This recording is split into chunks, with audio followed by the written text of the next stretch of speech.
안녕하세요. 김성길 목사와 함께하는 사람 이야기 제2단원의 G7 과정입니다. 전 시간에 이어서 이 시간 11-8회가 되겠습니다. 자, 11-8회에서는 성령 치료에 대한 말씀을 함께 나누려고 합니다. 자, 페이지로는 220페이지입니다. 지금 우리가 아픈 마음을 치료하기 위해서 이미 감정이 아파서 그게 병으로 악화되어 있는 상태.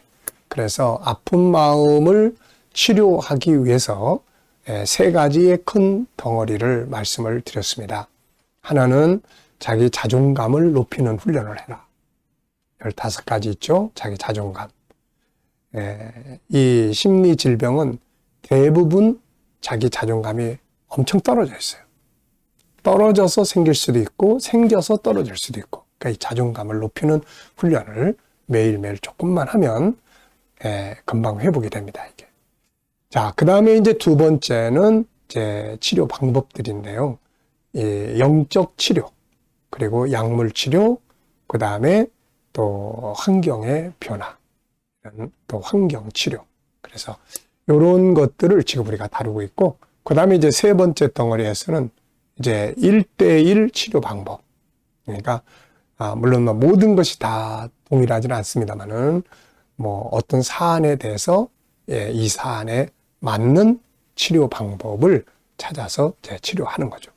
그리고 이제 10가지의 또 치료 과정이 있습니다. 그런 것들을 이제 다루게 되겠습니다.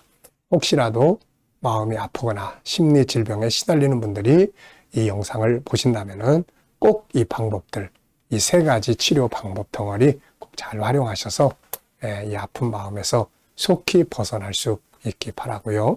또 치료를 하는 분들은 이걸 잘 감안하셔가지고 잘 사용하시면 좋은 효과를 거둘 수가 있습니다.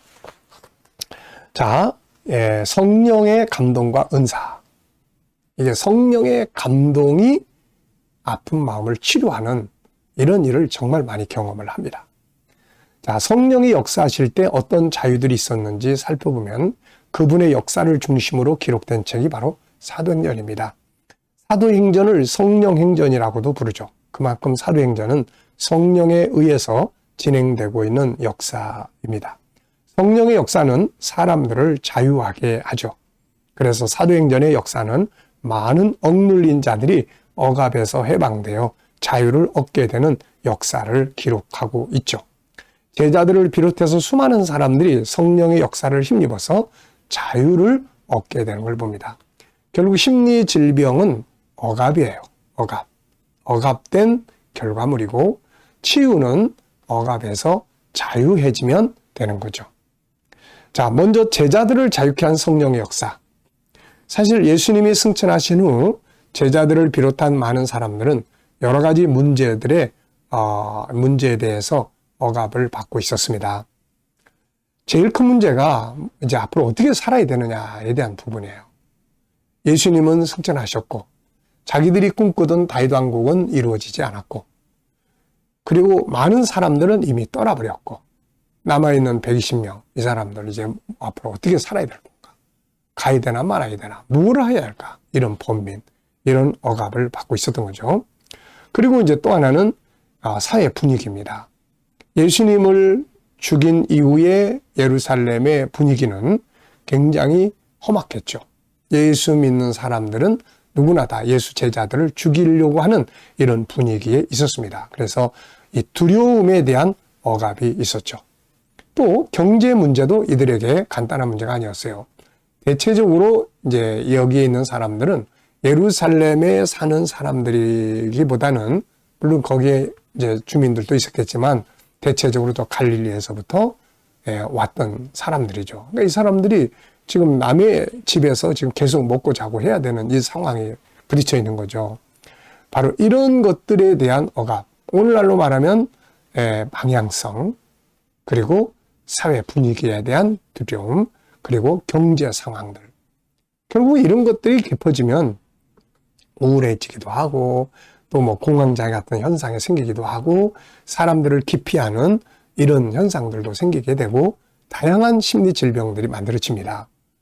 자, 근데 이제 이런 억압에서 이들을 자유하게 한 것이 바로 하늘로부터 임한 성령의 역사였습니다. 성령의 역사는 이들이 가지고 있는 모든 문제들의 억압을 한꺼번에 해결하는 능력이 됐습니다.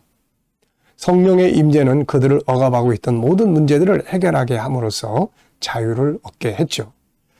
그들은 성령의 임재를 통해서 예수님에 대해서 올바르게 알게 됐고 천국에 대해서 올바로 알게 됩니다. 따라서 자연스럽게 그들이 할 일이 무엇인지를 알게 되므로 나아갈 방향을 잡게 된 거죠. 그리고 성령이 그들 가운데 임하심으로 그런 두려움이 다 해소가 됩니다. 성령은 담대한 영이거든요. 그래서 이런 두려움에서 자유하게 돼서 아주 담대하게 나중에 나가가지고 막 복음을 전하고 그러지 않습니까? 성령 역사는 또 그들로 하여금 담대하게 만들었고 많은 기적들을 일으키게 만들었습니다. 경제 문제 역시 은혜 받은 사람들이 자기들의 가진 것을 헌신하기 시작을 합니다. 그래서 오히려 풍성한 경제 여건이 되게 된 거죠. 자, 우리가 이렇게 성령의 역사는 우리 안에 있는 다양한 억압들을 풀어주는 그런 자유케 하는 치유의 놀라운 역사를 발휘합니다. 자, 성령 충만을 위해서 필요한 것은 기도와 말씀, 찬양 이런 것들이죠. 성령은 이 도구들을 통해서 역사를 하시게 됩니다. 그래서 고린도후서 3장 17절에 보면 주는 영이시니 주의 영이 계신 곳에는 자유가 있느니라 이렇게 말씀하고 있습니다. 이 외에도 사도들이 이제 그렇게 해서 자유를 얻었잖아요. 그 다음에 이제 이 사도들이 나가서 복음을 전하고 성령의 임재가 막 임하기 시작합니다. 다른 사람들에게도.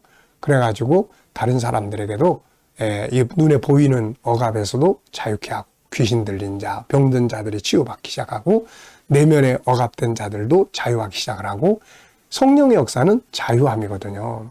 그래서 고린도서 3장 17절에 주는 영이시니 주의 영이 계신 곳에는 자유가 있느니라 이렇게 말씀하고 있습니다. 자, 제가 이제 상담을 이렇게 하다 보면은 우리 믿는 사람들도 심리 질병에 시달리는 경우들을 가끔 봅니다. 처음에는 이게 잘 이해가 안 됐어요. 왜냐하면 은혜 받으면 얼마든지 다 성령 충만하면은 이게 억압에서 자유하게 되는데 왜 이 믿는 사람들이 더 이렇게 심리 질병, 우울증, 뭐 대인기 피니, 뭐 공황장애 이런 것들이 시달리고 있는 이유가 뭘까? 결국은 내가 인간적인 고민이 더 큰 거죠. 그게 성령 안에서 깊이 성령 안에서 자유를 얻어야 되는데 인간적 관점에서 고민하고 그 속에 있으니까 뭐 믿는 자라고 그래서 특별한 것이 없이 그런 심리 질병에 시달리게 되는 그런 아주 어려움을 겪게 될 수가 있는 겁니다. 그러니까 이제 안 믿는 사람들은 이 치료 방법을 사용하기가 어렵죠. 왜냐하면 뭐 신앙생활을 안 하니까.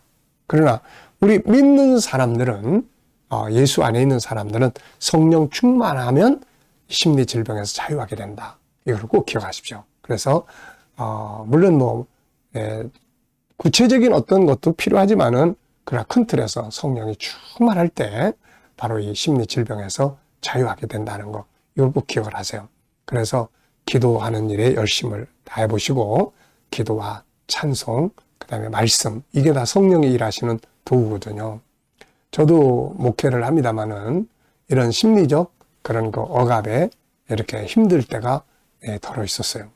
그게 너무 힘들어서 이제 목회 그만둬야 되겠다는 때도 있었고 또 그게 막 너무 힘들어서 그냥 사람들이 막 싫어지는 대인기피적인 이런 현상도 있었고 또 막 공황장애 같은 그런 현상들도 있었습니다.